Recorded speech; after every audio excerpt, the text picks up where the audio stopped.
అందరికీ నమస్కారం. కూన్సెట్ శ్రీనివాస్ ఛానల్ నుంచి స్వాగతం. ఫస్ట్ టైం చూసినప్పుడు సబ్స్క్రైబ్ చేసుకుని బెల్ సింబల్ ప్రెస్ చేస్తే చాలు. 1400 వీడియోలు పైనే ఉంటాయి. మీ ప్రతి సమస్యకి పరిష్కారం లభిస్తుంది. ఈ సమస్య ఆ సమస్య అని కాదు, మ్యాక్సిమం సమస్యకి పరిష్కారం లభిస్తుంది.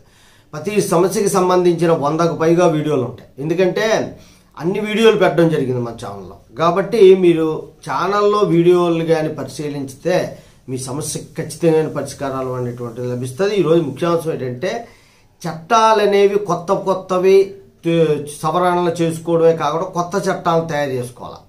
ఎప్పుడో బ్రిటిష్ వాళ్ళు స్వతంత్రానికి ముందు లేదా 100 సంవత్సరాలకు ముందు తయారు చేసినటువంటి చట్టాలనే మనం ఇప్పుడు వరకు ఉపయోగిస్తూ వచ్చాం. అవి ఐపీసీ కానీ, ఎవిడెన్స్ యాక్టు, సిఆర్పిసి, సిపిసి ఇలాంటి చట్టాలు. అవి భాష కూడా వాళ్ళ భాషతోనే రూపొందించడం జరిగింది. వాళ్ళ పరిధిలోనే ఆ పలికే విధానం అంతా కూడా వాళ్ళదే ఉంటుంది అనమాట. అది కాకుండా ఇప్పుడు ప్రభుత్వం ఏం చేసింది అంటే కొద్దిగా చొరవ తీసుకుని భారతదేశానికి అనుకూలంగా భారతదేశ పరిస్థితులు బట్టి కొత్త చట్టాలు తయారు చేసింది. ఆ చట్టాలు ఏంటి, పేర్లు, వివరాలు నీకు తెలియజేస్తాను. అలాగే చట్టాల గురించి మొత్తంగా చెప్పి తర్వాత ఒక్కొక్క వీడియో ఏ సెక్షన్ ఏంటి మార్పులు చేశారు ఈ విషయాలు కూడా మీకు తెలియజేస్తూ ఉంటాను. మొట్టమొదటిగా ఈ ఏడాది జూలై 1 నుండి కొత్త చట్టాలు అమల్లోకి వస్తాయి. కొత్త చట్టాలు అంటే ఐపీసీ స్థానంలో ఒకటి, సిఆర్పిసి స్థానంలో ఒకటి, ఎవిడెన్స్ యాక్ట్ స్థానంలో ఒకటి కొత్త చట్టాలను తీసుకొచ్చారు. ఆ చట్టాలు అనేటువంటివి పార్లమెంట్ ఆమోదం పొంది, రాష్ట్రపతి ఆమోదం పొంది చట్టరూపం దాల్చాయి. దాన్ని బిల్ అంటారు, దాని చట్టరూపం దాల్చాయి. ఆ వివరం కూడా ముందు వీడియోలో పెట్టాను నేను. ఈ భారతీయ న్యాయ సంహిత 2023 అంటే 2023లో తయారు చేసిన చట్టం అన్నమాట ఇది. అది ఒక చట్టం. తర్వాత భారతీయ సాక్ష్య బిల్. భారతీయ సాక్ష్య బిల్ అంటే ఎవిడెన్స్ యాక్ట్. ఎవిడెన్స్ యాక్ట్ ఎప్పుడో 1872లో, ఇప్పుడు వరకు మార్పు లేదు. ఇప్పుడు 2023లో మనం కొత్త చట్టాన్ని తయారు చేసుకున్నాం.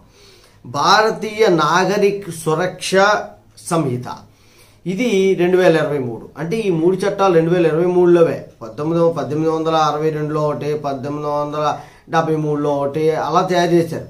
ఆ చట్టాలను మనం ఇప్పుడు కొత్తగా చట్టాలు చేసుకుని 2023 మన భారతదేశం తాలూకా పేరుతో రూపొందించుకోవడం అనేటువంటిది జరిగింది. చట్టాల్లో కొన్ని ప్రత్యేకమైనటువంటి సెక్షన్లో కొన్ని ప్రత్యేకమైనటువంటి సెక్షన్లనే యాడ్ చేయడం జరిగింది. జాతీయ భద్రతకు సంబంధించినటువంటి విషయాల్లో కానీ, అలాగే ఎవరినైనా కొట్టి అంటే హింసించి చంపినటువంటి పరిస్థితుల్లో కానీ అలాంటి నేరాలకి శిక్షల్ని పెంచారు. శిక్షల్ని చాలా కఠినతరం చేశారు అన్నమాట. చాలా కఠినమైన శిక్షలు చేశారు. ఒకటి. రెండోది అలాగే సెషన్స్ కేసెస్ అంటారు. అంటే 7 సంవత్సరాలు మించి శిక్ష పడేటువంటి కేసుల్లో కొన్ని కేసుల్లో ఏం చేశారంటే శిక్షలు పెంచారు. కొన్ని కేసుల్లో జరిమానాని పెంచారు. కొన్ని కేసుల్లో ఖచ్చితంగా శిక్ష వేయవలసి ఉంటుంది. అంటే కనీస శిక్ష 3 సంవత్సరాలు, కనీస శిక్ష 4 సంవత్సరాలు అని ఉంటుంది. అలా ఇవ్వడం జరిగింది. అంతేకాకుండా టెక్నికల్ ఎవిడెన్స్కి ఎక్కువ ప్రాధాన్యత ఇచ్చారు. టెక్నికల్ ఎవిడెన్స్ అంటే ఏంటి అంటే సీసీటీవీ ఫుటేజ్లు, అలాగే సెల్ ఫోన్తో తీసినటువంటి వీడియోలు, ఇలాంటి ఆధారాలు. ఎక్కడైనా దొంగతనం జరుగుతుందంటే అందులో దూరేయడం కాకుండా సెల్ ఫోన్తోనో లేకపోతే వీడియోతోనో ఒక వీడియో తీసి దాన్ని ఆధారాలు సేకరించి ఖచ్చితంగా మనం కానీ ప్రూవ్ చేసినట్టయితే వాళ్ళకి శిక్ష పడుతుందనే ఉద్దేశంతో, అలాగే ఫోరెన్సిక్ ల్యాబ్ తాలూకా ఇంపార్టెన్స్ కూడా చాలా ఇచ్చారు. ప్రతిదీ కూడా ఫోరెన్సిక్ ల్యాబ్ పంపించి అక్కడ ఉండే ఆధారాలు తెప్పించి ఏ వ్యక్తి దొంగతనం చేశాడు, ఏ వ్యక్తి ఆ క్రైమ్ చేశాడు అనే దాన్ని కరెక్ట్గా ఫైండ్ అవుట్ చేసి కోర్టుకి అందిస్తే కోర్టులో శిక్షలు పడేటువంటి అవకాశం ఉంటుంది. భారతీయ న్యాయ సంహితలో అందులోని 20 కొత్త చట్టాలని, కొత్త సెక్షన్లు చేర్చారు. చట్టాలంటే మళ్ళీ మీరు కన్ఫ్యూజ్, 20 కొత్త నిబంధనలు చేర్చారు. 19 నిబంధనలు ఏవైతే ఉన్నాయో పాతవి అవి తొలగించారు. అలాంటివి ఇప్పుడు లేవు కాబట్టి అవి తొలగించి కొత్తమైనటువంటి చేర్చడం జరిగింది. అలాగే 33 నేరాల్లో శిక్షలు పెంచారు. 83 నేరాల్లో జరిమానా పెంచారు. 33 నేరాల్లో శిక్షలు పెంచారు, 83 నేరాల్లో జరిమానా పెంచారు, 23 నేరాల్లో తప్పనిసరిగా శిక్ష విధించే విధంగా రూపొందించింది ఈ న్యాయ సంహిత, భారతీయ న్యాయ సంహిత.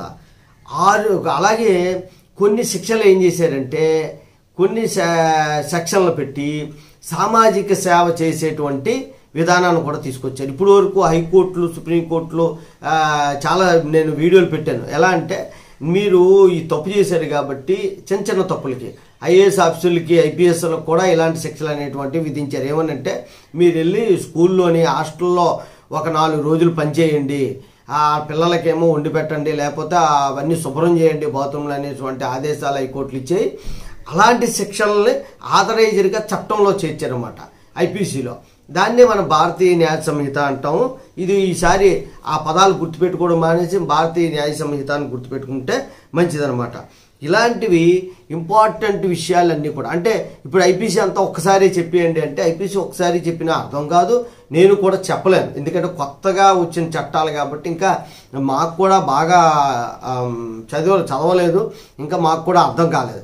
కాబట్టి ఏ సెక్షన్ ఎలాంటి శిక్షలు విధించారు, కొత్త సెక్షన్లు తీసుకురావడం వల్ల పబ్లిక్కి వచ్చేటువంటి లాభం ఏంటి, నష్టం ఏంటి, ఇలాంటి విషయాలన్నీ కూడా నేను కూడా పూర్తిగా చదివి మీకు ఒక్కొక్కటే వివరణ అనేటువంటిది తెలియజేస్తాను. ఏది ఏమైనప్పటికీ కొత్త చట్టాలు అనేవి తీసుకురావాల్సిన బాధ్యత ప్రభుత్వం మీద ఉంది. ఆ ప్రభుత్వం ఈ బాధ్యతను ఫుల్ఫిల్ చేసినందుకు చాలా ధన్యవాదాలు. ఇంకా రాజ్యాంగాన్ని చాలా సవరణ చేయవలసి ఉంటుంది. ఎందుకంటే ఎప్పుడో రాసినటువంటి రాజ్యాంగం 1933లో బ్రిటిష్ వారు రాసినటువంటి రాజ్యాంగాన్ని ఆదర్శంగా తీసుకుని మనం కొన్ని చేర్పులు మార్పులు చేసుకుని గబగబా 1950లో రాసాం. అక్కడ నుండి దగ్గర 75 సంవత్సరాలు అయిపోతుంది. అనేక మార్పులు వచ్చాయి, సవరణలు జరిగాయి. 108, 112 ఎన్నో సవరణలు జరిగాయి. అయినప్పటికీ ఇంకా కూడా రాజ్యాంగాన్ని సవరణ చేసుకోవాల్సిన బాధ్యత అనేటువంటిది ప్రభుత్వాల మీద ఉంది. కొత్త చట్టాలు అనేవి రావాలి.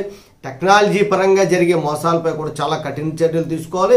అలాగే సైబర్ క్రైమ్కి సంబంధించినటువంటి అవగాహన ఉన్న వ్యక్తులు ప్రతి సిటీకి అందుబాటులో పెట్టాలి. అంటే విశాఖపట్నం ఉంటే ఎలమంచిల్ నుండి అటు శ్రీకాకుళం నుండి, అలాగే కాకినాడ, అలాగే విజయవాడ, చిత్తూరు, హైదరాబాదు, నల్గొండ, ఆదిలాబాద్, ఇలా ప్రతి జిల్లా హెడ్ క్వార్టర్లో ఒక సైబర్ క్రైమ్కి సంబంధించినవి ఉండాలి. అలాగే సెంట్రల్ సైబర్ క్రైమ్ ఏమన్నా మోసం జరిగిందని కానీ ఇమీడియట్గా దానికి వెళ్తే ఇమ్మీడియట్గా వాళ్ళు సాల్వ్ చేయగలిగేటువంటి పరిస్థితి రాస్తే వీళ్ళందరూ కూడా సుఖంగా ఉంటారు.